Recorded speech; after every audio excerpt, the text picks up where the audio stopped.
थी जब कंडीशन जो रॉन्ग हो जाती है, फिर हमारे पास क्या होता है, हमारा जो सम ऑलरेडी जो हमने कैलकुलेट कर चुके होते हैं वो यहाँ से यहाँ पे चला जाता है। हमने एवरेज फाइंड आउट करना, जो हमारा जो सम होगा एस होगा उसको डिवाइडेड बाय 10 करेंगे, हमारी एवरेज आएगी और यहाँ पे हम उसका क्या काम करेंगे, प्रिंट ले लेंगे। इसी के से हमारा जो आर्टिकल जो होगा वो कंप्लीट हो जाएगा। क्यों ही हम प्रोग्राम को रन करेंगे तो फर्स्ट 10 नंबर की वो क्या काम करेगा, एवरेज को फाइंड आउट करवा देगा। इसकी एक और एग्जांपल भी हम देखते हैं डियर स्टूडेंट। यहाँ पे हम क्या काम करते हैं, फैक्टोरियल का प्रोग्राम बनाते हैं। ऑलरेडी हमने फैक्टोरियल का प्रोग्राम डिज़ाइन किया हुआ था। हमने डियर स्टूडेंट जब ये बात करते हैं, हमने वाइल के अंदर भी ये प्रोग्राम बनाया हुआ है, हमने डू वाइल के अंदर भी ये प्रोग्राम डिज़ाइन किया। यहाँ पे हम क्या काम करते हैं, जब फैक्टोरियल बनाना होता है हम 3 नंबर लेते हैं, 3 वेरिएबल को डिज़ाइन करते हैं। 2 को हम 1 के साथ इनिशियलाइज़ करवा लेते हैं, 1 की ड्यूरिंग दी प्रोग्राम एग्जीक्यूशन हम कीमत ले लेते हैं। जब हमने दोनों की 1 की इनिशियलाइजेशन करवाने के बाद हमने क्या काम करेंगे डियर स्टूडेंट, यहाँ पे हमने उसको यहाँ पे एफ़ को भी 1 के साथ करवा दिया, सी को भी 1, और एन की वैल्यू लेंगे हम, C less than equal to N करेंगे, और जो हमारे पास क्या होगा, जो हमने नंबर लिया होगा उसका वो क्या काम करेगा, यहाँ पे फैक्टोरियल कैलकुलेट करेगा। यूँ ही ये कंडीशन रॉन्ग होगी, हमारा यहाँ पे क्या होगा, फैक्टोरियल की जो वैल्यूज़ होगी डिज़ाइन की होगी उसके मुताबिक उसका फैक्टोरियल कैलकुलेट होकर स्क्रीन के ऊपर डिस्प्ले हो जाएगा। इसके बाद हम आगे बात करते हैं, हमारे पास इसी के साथ हमने बहुत सारे प्रोग्राम फॉर लूप में डिज़ाइन किए। इसके साथ ही हमने सेंटिनल कंट्रोल लूप पढ़ा था। जब सेंटिनल की बात करते हैं, जब हमने तीनों लूप पढ़ी, वाइल, डू और फाइल, उसके अंदर तो हमने ये ऑलरेडी पढ़ा हुआ है। जब हम प्रोग्राम को चलाते हैं, जब कंडीशन ट्रू होती है तो चलता है, क्योंकि कंडीशन फॉल्स होती है टर्मिनेट हो जाता है। लेकिन जब आप सेंटिनल की बात करते हैं, इसके ऑपोजिट काम करता है। जब ये कंडीशन फॉल्स होती तो चलता है, जब कंडीशन ट्रू होती तो ये टर्मिनेट हो जाता है। अब यहाँ पे भी यह कहता है सेंटिनल कंट्रोल लूप जो स्पेशल वैल्यू पे डिपेंड करती है, जो स्पेशल वैल्यू होती है जो सेंटिनल वैल्यू कहलाती है।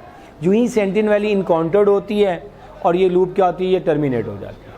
लूप क्या होती है, ये कहाँ पे इस्तेमाल करते हैं डियर स्टूडेंट, हम वाइल में भी यूज़ करवा सकते हैं, इसको डू वाइल में भी यूज़ करवा सकते हैं। स्पेशल वैल्यूज़ को डिपेंड करती है यूज़र की इनपुट के ऊपर, और नंबर ऑफ इटरेशन को जो कंट्रोल करना होता है वो डिपेंड करता है, वो अननोन होता है, वो यूज़र की वैल्यू पे डिपेंड करता है। वो फर्स्ट टाइम ये प्रोग्राम चलाया, पहली वैल्यू आपने सेंटिनल वैल्यू दे दी, लूप उसके मुताबिक फर्स्ट टाइम एग्जीक्यूट होगा और साथ ही प्रोग्राम टर्मिनेट हो जाएगा।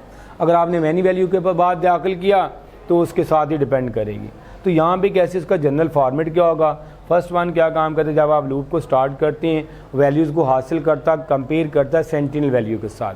अगर वो प्रोसेस को कंटिन्यू रखा जाएगा, प्रोसेस को कंटिन्यू कब रखा जाएगा, अगर वो डिफ़र होगा सेंटिनल वैल्यूज़, अगर वो डिफ़र होता है, वो सेंटिनल वैल्यू से डिफ़र होता है तो काम करता है। अगर वो सेंटिनल वैल्यू होती है साथ ही लूप हमारी क्या आती है, वो टर्मिनेट हो जाती है। लूप हमारी क्या आती है, वो टर्मिनेट हो जाती है।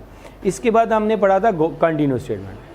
जिसमें जब कंटिन्यू स्टेटमेंट की बात करते हैं, कंटिन्यू स्टेटमेंट का भी इस्तेमाल बॉडी ऑफ लूप के अंदर इस्तेमाल होता है। किसी भी लूप के अंदर इसको यूज़ करवा सकते हैं।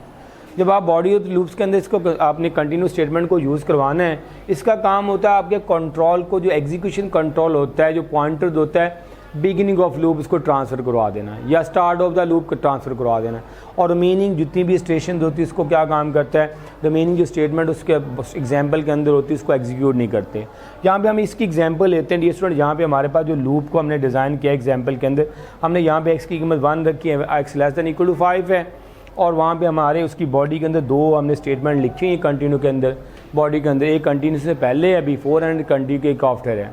एक बिफोर द कंटिन्यू स्टेटमेंट, दूसरा कौन सा डियर स्टूडेंट आ रहा है, आफ्टर द कंटिन्यू स्टेटमेंट। अगर हम बात करते हैं, जब आपने देखा एक्स की कीमत जो कंट्रोल लूप है वो क्या काम का, उसकी कीमत 1 है, 1 less than equal to 5 condition true हो रही है।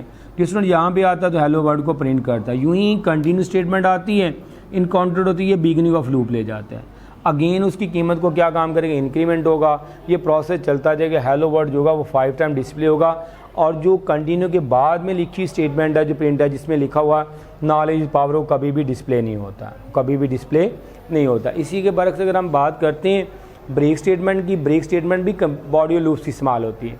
दोनों में डिफर क्या आ रहा है बेटा, कंटिन्यू स्टेटमेंट का काम होता है बिगिनिंग ऑफ लूप ले जाना, और ब्रेक स्टेटमेंट का काम होता है जो ही ब्रेक स्टेटमेंट प्रोग्राम के अंदर लूप के अंदर इनकाउंटर्ड होती है, ये लूप की बॉडी से बाहर निकाल देती है, लूप की बॉडी से भी बाहर निकाल दे। एग्जाम्पल दे रहा हूँ यहाँ पे डियर स्टूडेंट, वही एग्जाम्पल आ गई। यहाँ पे भी हमारे पास कितने वेरिएबल के अंदर हमने जो डिज़ाइन की हुई एग्जाम्पल, यहाँ भी हमारे पास एक्स की कीमत 1 है, 1 less than equal to 5 condition true हो रही है, और यहाँ पे हम आते हैं क्वेश्चनिंग लिखते हैं। क्वेश्चनिंग एक बार प्रिंट होता है, जो ही ब्रेक स्टेटमेंट आती है वो उसकी बॉडी से ही बाहर निकाल दे।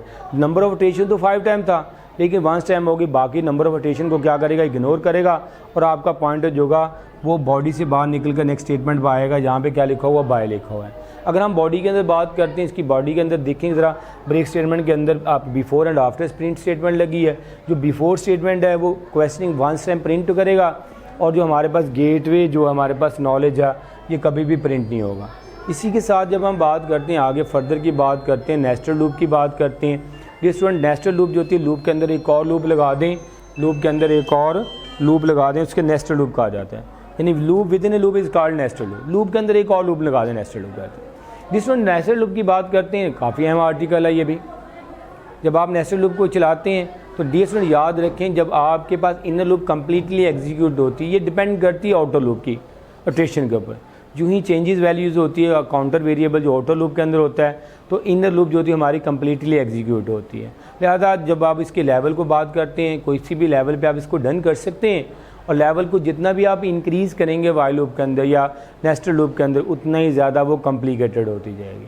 अब यहाँ पे हमारे पास एक एग्जांपल दी हुई है, यहाँ पे देखें ये वाला जो आपके पास स्टेटमेंट लगी ये आउटर लूप है और ये वाली लूप जो होती है हमारे पास इनिशियलाइज आपके इनर लूप होती है। स्टूडेंट जब आप इसकी वर्किंग मैकेनिज्म की बात करते हैं तो आउटर लूप जब एग्जीक्यूट होती है, जब आप ट्रू होती है तो इनर लूप कम्प्लीटली एग्जीक्यूट होती है। इसकी जो एग्जीक्यूशन की टर्मिनेशन होती है वो डिपेंड करती है आउटर लूप। यूँ ही आउटर लूप फाल्ट होगी फिर आपकी लूप स्किप होगी, अदरवाइज ये होगा इनर लूप कम्प्लीटली हर बार एग्जीक्यूट होगी। इसके लास्ट में हमने डी स्टूडेंट जो डिज़ाइन किया था इसके भी हमने कुछ प्रोग्राम्स किए थे, उसको प्रोग्राम्स को तैयार कर लेना आप लोगों ने। और उसके बाद हमने क्या किया था, गो टू स्टेटमेंट के बारे में। जिस हम गो टू स्टेटमेंट की बात करते हैं, ये अनकंडीशनल कंट्रोल ट्रांसफ़र है। ये कंडीशन को अनकंडीशनल कंट्रोल को ट्रांसफ़र करने के लिए इस्तेमाल होती है। किसके ऊपर ट्रांसफ़र कर रही थी, लेबल के ऊपर। लेबल जो होता है मीनिंगफुल होता है किसके लिए, गो टू स्टेटमेंट के लिए।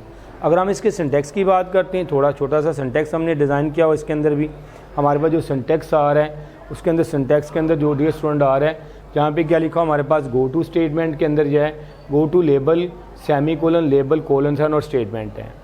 और जब हम बात करते हैं गो टू स्टेटमेंट जो होता है अनकंडीशनल कंट्रोल को ट्रांसफ़र करने के लिए इस्तेमाल होता है।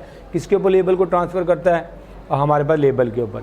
ये स्टूडेंट जब आप बात करते हैं इसकी एग्जीक्यूशन की, ये किसके कम्बिनेशन के साथ चलती है, स्टेटमेंट के कम्बिनेशन के साथ, सिलेक्शन स्टेटमेंट के कम्बिनेशन के साथ चलती है।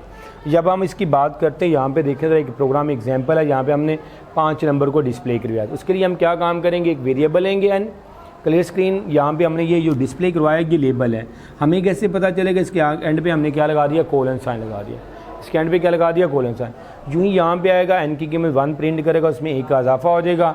और यहाँ पे हमने कंडीशन लगा दी N less than equal to 5। अगर कंडीशन ट्रू होती है तो ये वाली जो स्टेटमेंट है ये वापस किसके ऊपर ट्रांसफ़र करवा देती है, लेबल के ऊपर। इस तरीके से वो 5 नंबर को डिस्प्ले करवाएगा जब तक ये कंडीशन ट्रू होगी।